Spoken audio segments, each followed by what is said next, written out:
this is Bob again. This is going to be kind of a long video. It's about my Bigfoot story. Or whatever it was that was causing havoc back in the 70s on our, me and my friend's motorcycle trip. So me and my friend Mike, he talked me into going with him to Chipola, Louisiana. He's a trials motorcyclist. And he had a race on Sunday. And he wanted to camp a couple of days ahead of time to go out there and drive around on the course, get used to it, and see what kind of obstacles he was up against. So I agreed. And he said that he would bring an extra motorcycle for me. I said, okay, fine, that's good. You know, we'll go have some fun. I go with Mike, and he's pulling a trailer of motorcycles. We get up to our camp spot. We find this place just out in the middle of nowhere. There's no other campers around. It's not a campground. Just on the side of the road. It's just a spot that was open. And the game plan was we were just going to make a fire and put a tarp over the back of his pickup truck and sleep on the bed of his truck. That way, you know, keep the moisture off of us and whatnot. So we had dinner, blah, blah, blah, had some long talks and stuff, and then we decided it's time to get to bed. So we get into the back of the truck, and we're laying there, and we're hearing these noises, and it's like, and we're like, what the heck is that? You know, it sounded like a pig rooting or something. We couldn't tell really what it was. It's kind of like grunt noises. And we're hearing twigs snapping around our campsite. And it's pitch black out. You can't see anything.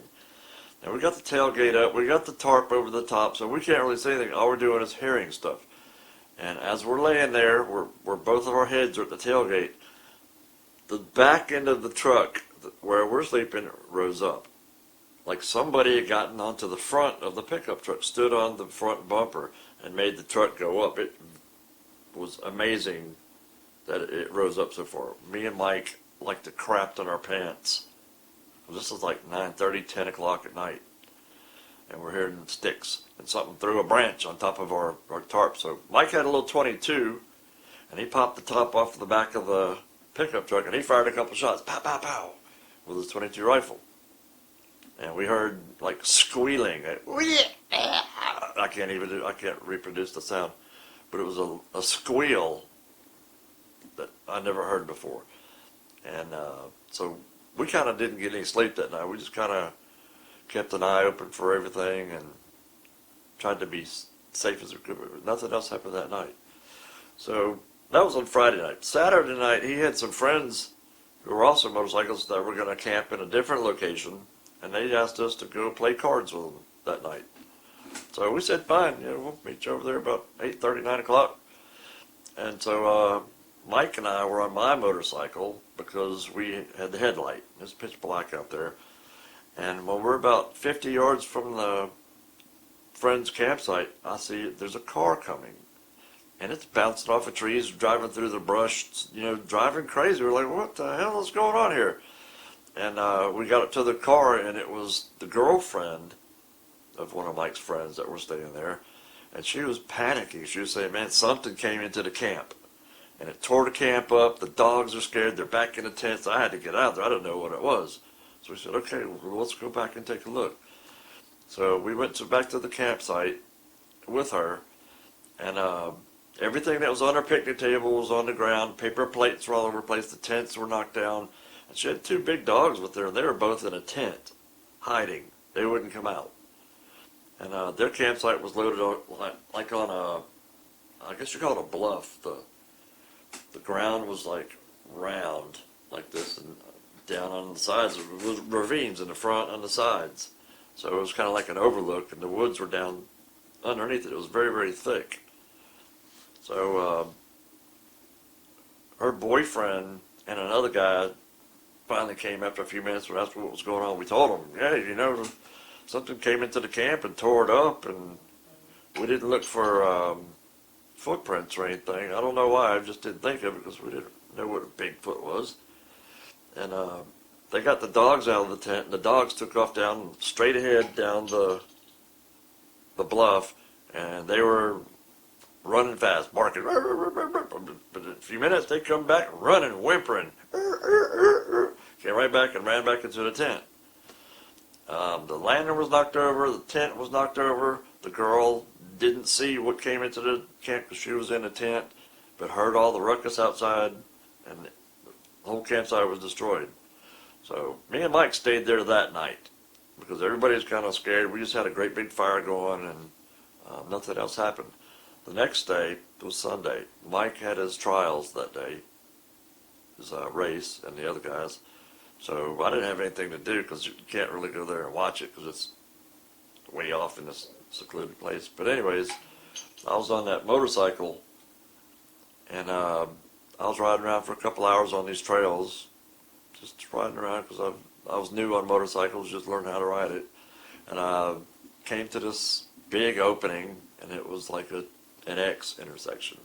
And I stopped because I was like, well, where do I go now? You know, there's lots of cows around, and I'm kind of scared of cows. And as I was sitting at the location, at the little intersection, I looked over and I saw all these cows, and they were coming out of the woods. And I looked in the road about 100 feet from me, and I saw something standing there. And it was solid black, skinny, about 6 foot, and it has a branch was in front of it. And it was like, had to reach up into the branch, pulling it down.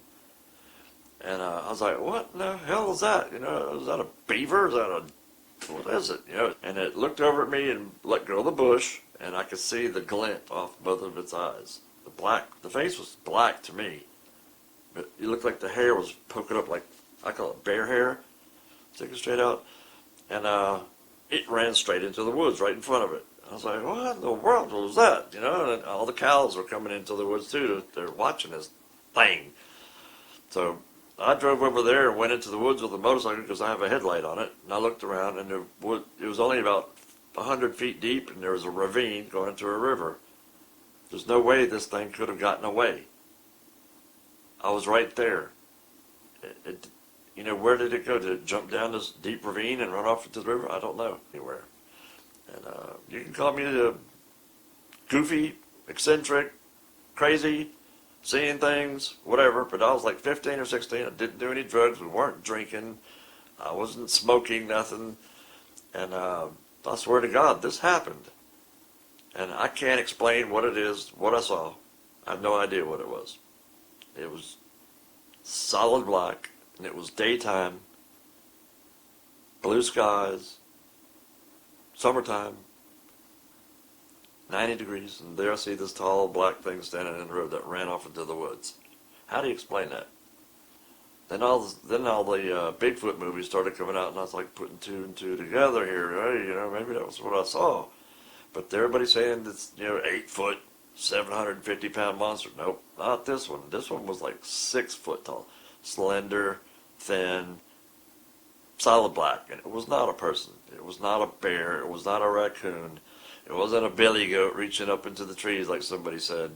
So how do you explain all this other stuff that happened the days prior to? When our truck moved, and we're hearing these noises, and something threw a branch on our truck. Then something came in and tore up these guys' campground and ran to the woods, and the dogs were scared to death. How do you explain all that? This stuff is real. I know there's a lot of hoaxers out there. There's not a lot of fake videos out there. And I don't have a video because we didn't have cell phones back then. I didn't bring a camera because I didn't expect to take any pictures or anything. But this is the honest to God story of what happened. And it's real. It's out there. And I hope somebody finds it and brings a body into science before I die, because it's been bugging me ever since. And last year I went back to the site the first time in over 40 years, and I couldn't find it because most of it's all changed. Chipola and Grangeville are no longer racetracks. Everything's bought up by like Weyerhaeuser or something like that, and you can't get it because of the fences. But if I could, I would go back there and show you the exact spots where I saw everything. I'll try it one day. Maybe I'll make a video of that. Well, you guys take care. Take it as you want. I don't have any reason to lie. Police officer, most of my adult life, 20-something years, law enforcement.